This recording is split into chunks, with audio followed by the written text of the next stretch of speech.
दोस्तों नमस्कार। दोस्तों मैं बिमल शाही आप सभी लोगों का अपने चैनल में स्वागत करता हूं और उम्मीद करता हूं कि आप लोग सब लोग स्वस्थ होंगे एवं मस्त होंगे। सभी राष्ट्रवादियों और सनातनियों से ये निवेदन रहेगा कि आप लोग मेरे चैनल को सब्सक्राइब कर लीजिए।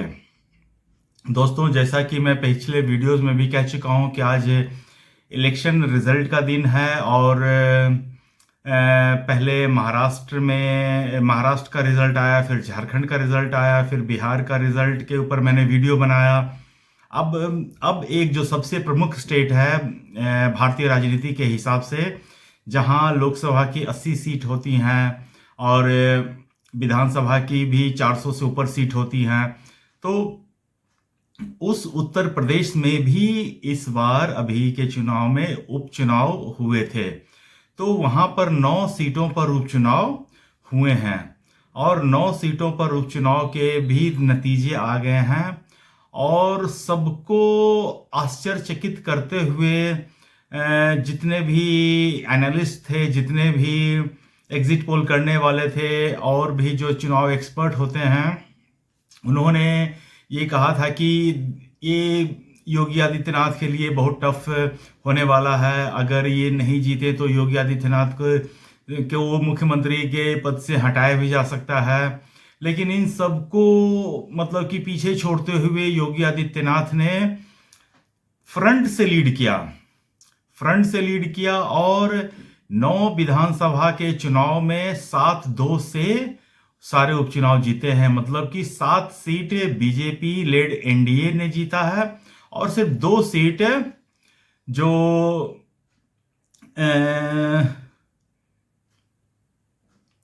समाजवादी पार्टी के कैंडिडेट्स हैं, सिर्फ वो 2 सीटों पर जीत पाए हैं। तो आइए मैं आपको एक नज़र बताता हूं कि कौन कौन से विधानसभा पे कौन कौन से कैंडिडेट और कौन कौन सी पार्टी ने जीत दर्ज की है। उसके बाद इसके ऊपर हम लोग एनालिसिस करेंगे। तो दोस्तों सबसे पहला सीट है सीसामऊ। इसमें कौन जीता है? इसमें जीते हैं नसीम सोलंकी, जो समाजवादी पार्टी के कैंडिडेट हैं और उन्होंने भाजपा के बीजेपी के सुरेश अवस्थी को हराया है और ये हार जीत का अंतर रहा है 8,564 है। तो ये तो पहला सीट था। दूसरा सीट है फूलपुर। जी हाँ दोस्तों, फूलपुर में भी उपचुनाव हुए थे और वहां के जो कैंडिडेट हैं दीपक पटेल, जो भाजपा के कैंडिडेट हैं, उन्होंने समाजवादी पार्टी के मुस्तफा सिद्दीकी को 11,305 वोटों से हराया है। उसके बाद नेक्स्ट सीट है करहल सीट। जी हाँ दोस्तों, करहल की सीट जो है वो समाजवादी पार्टी का गढ़ माना जाता है और यहाँ जीत हासिल करना बीजेपी के लिए टेढ़ी खीर है। आज तक का हिस्ट्री में शायद एक बार जीत पाई है। तो इस बार जो हुआ है करहल में, समाजवादी पार्टी के तेज प्रताप यादव जीते हैं और उन्होंने बीजेपी के अनुजेश यादव को करीब 14,725 वोटों से हराया है। तो एक तरह से कह सकते हैं कि जो समाजवादी पार्टी हैं उन्होंने अपना गढ़ बचा लिया और उनके जो तेज प्रताप यादव उनके रिश्तेदार हैं, उनके भाई या भतीजे हैं। तो इनमें सिर्फ भाई भतीजावाद का ही खेल चलता है। परिवार से आगे ये लोग, ये पार्टियां सोच नहीं सकती हैं, क्योंकि ये क्षेत्रीय पार्टियां हैं और ये अपने पार्टी को एक प्राइवेट लिमिटेड फर्म की तरह चलाते हैं। ये दूसरे को सत्ता दे नहीं सकते हैं, हस्तांतरण कर नहीं सकते हैं पार्टी के अधिकार को। उसके बाद की जो सीट है कुंदरकी की सीट है। ये सीट बहुत चर्चा में रही है और इस सीट के चर्चे आज दिन भर न्यूज चैनल, मीडिया हाउसेस में चलते रहे हैं। यहां पर बीजेपी के रामवीर सिंह ने समाजवादी पार्टी के हाजी रिजवान को करीब 1.5 लाख वोटों से हराया है। जी हाँ दोस्तों, आपने सही सुना, 1.5 लाख, 1,43,465 वोटों से हराया है। और इस सीट की खासियत क्या है कि ये जो विधानसभा क्षेत्र है ये मुस्लिम बहुल क्षेत्र है। यहाँ 60% पॉपुलेशन मुस्लिम्स की हैं। उसके बावजूद ये कुंदरकी की सीट रामवीर सिंह ने बहुत बड़े मार्जिन से जीता है। ऐसा भी नहीं कि 200-400-500 की मार्जिन से जीते हैं। 1,43,465 वोट का अंतर से जीते हैं। सो मतलब विधानसभा के लिहाज से ये बिग विक्ट्री है। अगर आप देखे जाए तो विधानसभा में जनरली 2,000, 4,000, 5,000, 10,000, 20,000 इससे ज्यादा की मतलब जीत का अंतर नहीं होता है। लेकिन 1,43,465 सीट का मतलब ये है कि बहुत लैंडस्लाइड विक्ट्री इनकी मानी कही जा सकती है। उसके बाद नेक्स्ट सीट है कटेहरी सीट है। यहां पर बीजेपी के धर्मराज निषाद ने समाजवादी पार्टी के शोभावती वर्मा को हराया है और इनके जीत का अंतर रहा 34,514।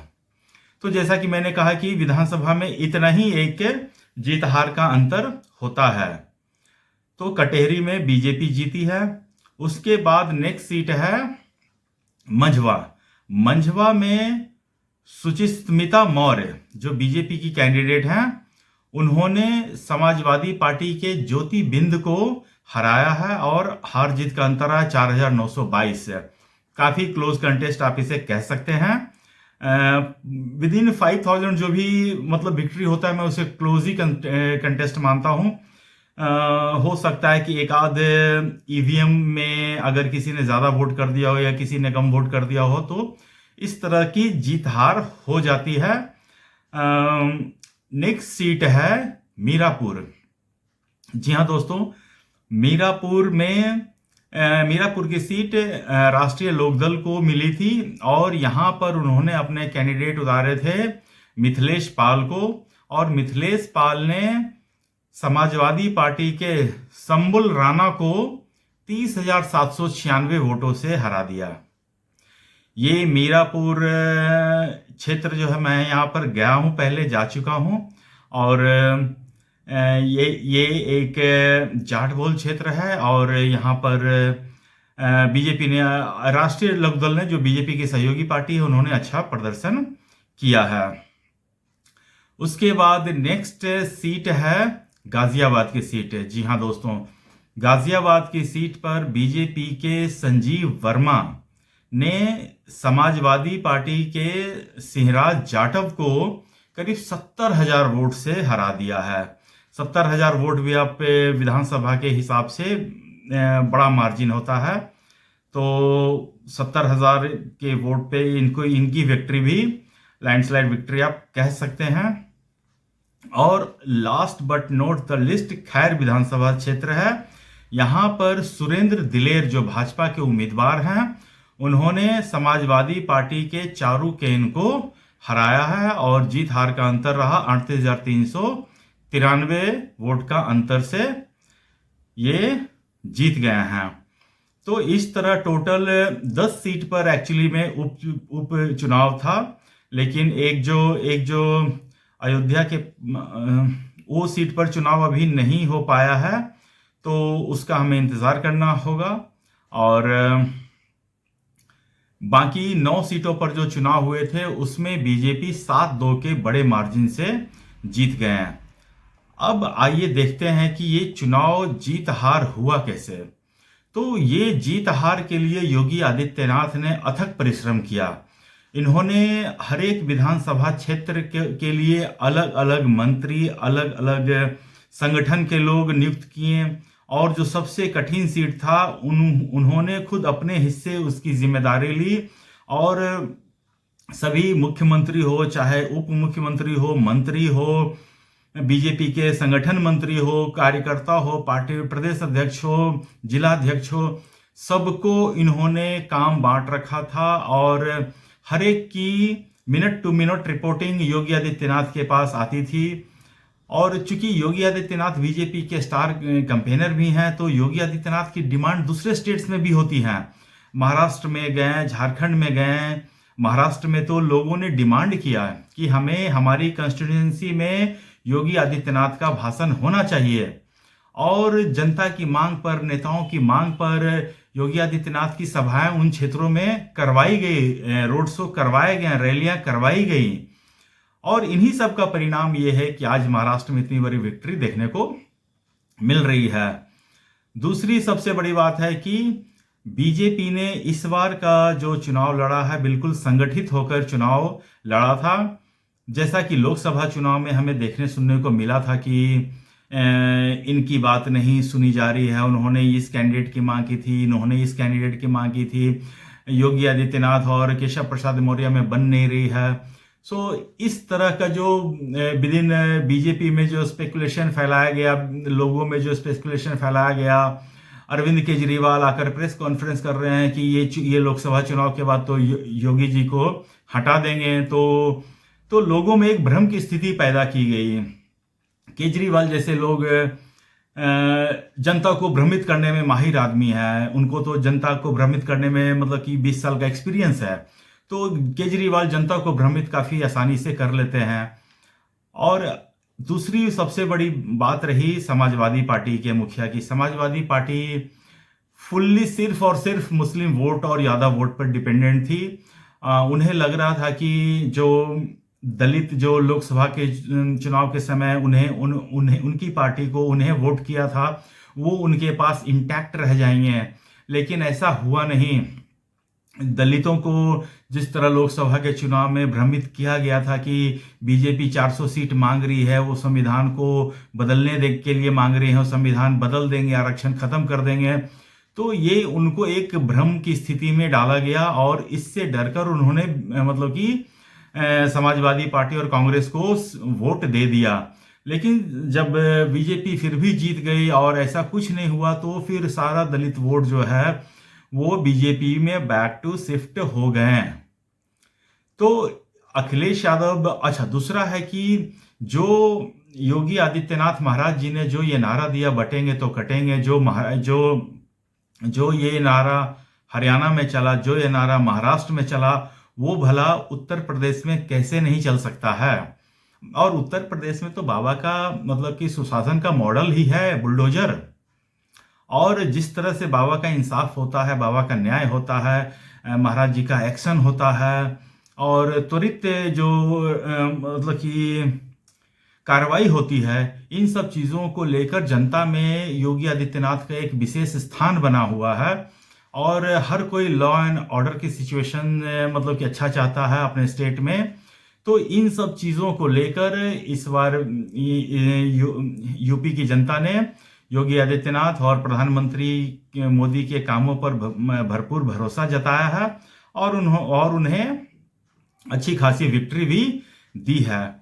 अखिलेश यादव जो कहते थे कि ये जो उप चुनाव के जो नतीजे हैं उनका जो असर है वो दूर तक जाएगा, 2027 तक वो खींच के ले जा रहे थे। तो आई होप कि अभी भी वो उस स्टैंड पे कायम रहेंगे कि इस लोकसभा चुनाव का परिणाम दूर तक जाएंगे, दूरगामी परिणाम देखने को मिलेंगे और 2027 में इसका असर होगा। तो मैं इतना कहता हूं कि अखिलेश यादव जब से लोकसभा के चुनाव उन्होंने मतलब कि थोड़ा उम्मीद से ज़्यादा सीटें उनको मिल गई थी, खासकर अयोध्या की सीट जो वो जीत गए, तो अखिलेश यादव के पांव जो है जमीन पर पड़ते ही नहीं हैं। उनका चलने का तरीका बिल्कुल बदल चुका है, मतलब कि वो ऐसा चलते हैं कि जैसे कि कहीं आसमान से उतरे हों।